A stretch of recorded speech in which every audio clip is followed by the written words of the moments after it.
How is the future like a bowl of spaghetti? 2 words: free will. You have it, but so does everybody else. Understanding free will can improve your relationships, or at the very least, change your perspective to help you make peace with situations in your life that you don't understand. Are you ready?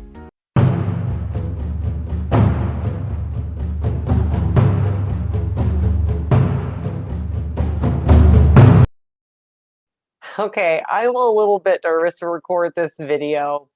Free will choices made by others. I think that this is going to be one of the most difficult and complex concepts of the entire course. We've talked a lot about how we have contracts with each and every soul. We all weave in and out of this matrix of connection, and each soul is acting individually to have an experience, but at the same time, affecting the whole. So there's a complexity to this that is unfathomable, and it reminds me of something Mariah the medium told me in a reading many years ago. She said, "The future is like a bowl of spaghetti. Each strand represents a path that we could potentially take, and each choice changes the game." So she said this to me in reference to how she does not like to predict the future because all she can see is how things would unfold at this particular moment in time. But the future could change depending on the decisions that the souls involved would make. So years later, I had a medium reading in San Francisco with Alan Huguenot, where Mark was explaining that he, from his spiritual perspective on the other side, could see what he called a few moves ahead, a few steps in front of me. And since time is different on the other side, it also makes it difficult to predict what might happen in someone's life. But that's why our spirit team can whisper guidance to us because they can see potentially if you keep down this path, XYZ is going to happen. But they may tell you something's going to happen and then the game gets changed and it doesn't unfold that particular way. So I think that there are very well some experiences in our lives that are set in stone because without one important part, the lifetime might be futile for what you wanted to learn. So, for example, if you wanted to experience the loss of a child, that soul coming in as your baby and then dying would be set in stone, or you could not learn that lesson. And I think that when someone gives you information about what they see in your potential future, so for example, I see a man coming into your life this year. At the time it was said, it's a possibility, but there could be other circumstances that change someone's availability. And then you just feel like you got a reading that was bogus when it may have been spot on at that time. So let's dive deeper into free will. Why not? We all have it and we use it. And we have contracts with other souls where we have agreed to play a particular role. And everyone involved knows not only what they've agreed to, but they also understand the potential scenarios that could happen as a result of their free will and your free will.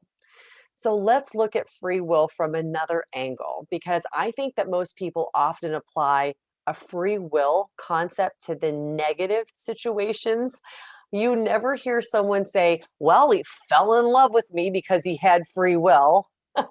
No, it's always in response to, "He got in that car and drove drunk because he had free will," or "He had an affair because he made free will choices." And while both examples might be true, I'm going to play devil's advocate here. What if he had an affair and left your relationship because, like in the example of my past life regression, where I had that lifetime when I stopped living because the person that I was with left me? What if we contracted to create that situation again?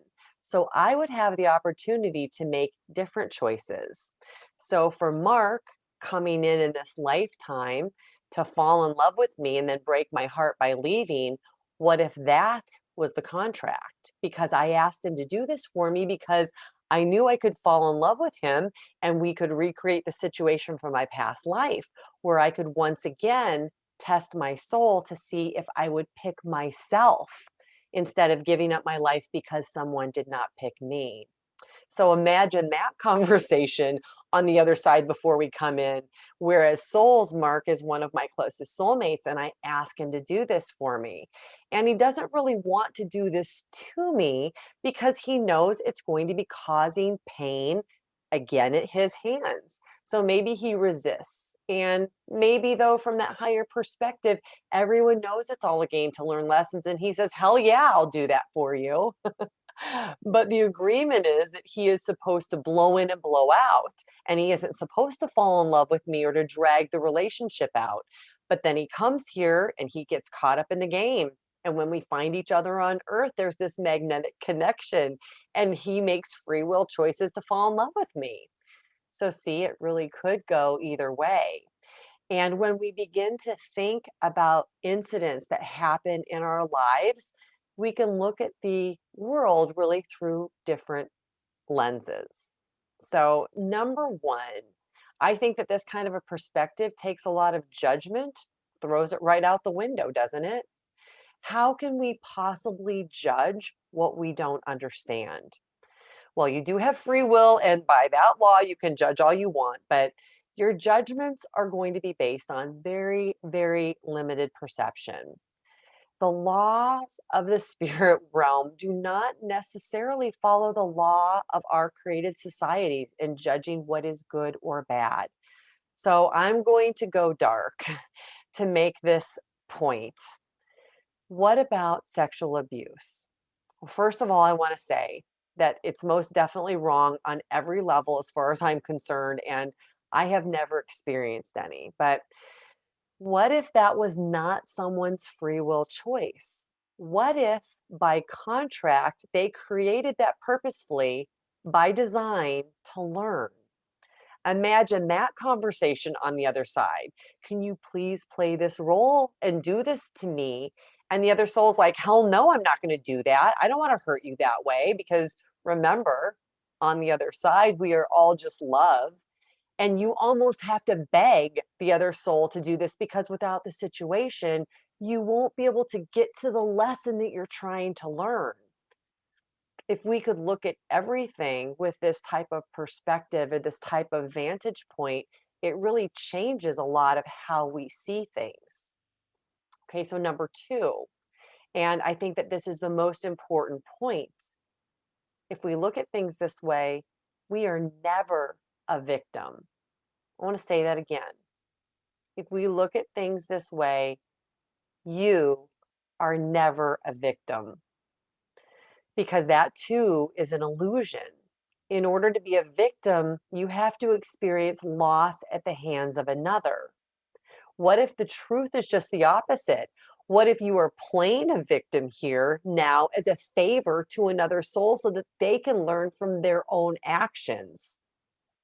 So we talked a little bit about life reviews, and there are souls, people who have had a near-death experience and experienced a life review. And they said that from that review, they not only experienced what they went through in their life, but in every situation, they also experienced the deep emotions that they caused another person to have an experience. So I think that this would apply to the free will actions with those intentions that if you could experience the emotions you caused. So please don't send me emails saying that I'm encouraging people or giving people an excuse to do bad things because first of all, no one really needs my excuse. The people I believe who are going to be drawn to a course like this are already have some level of evolution and they wouldn't be here. And I'm going to go out on a limb and say that every person taking this course has already probably gotten to a personal level where their primary motivation is to do no harm. Secondly, the more evolved you become, the less you're probably willing to play terrible, egregious roles. But then again, look at the life of Jesus as an ascended master. Do you think that someone's free will caused his demise?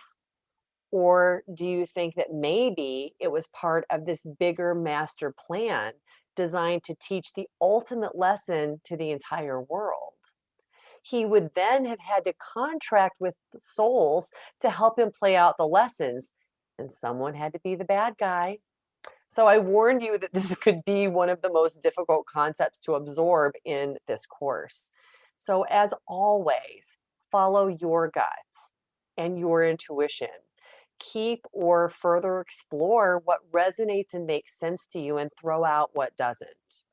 I don't expect anyone to agree with my every thought, but this does make some very interesting speculation.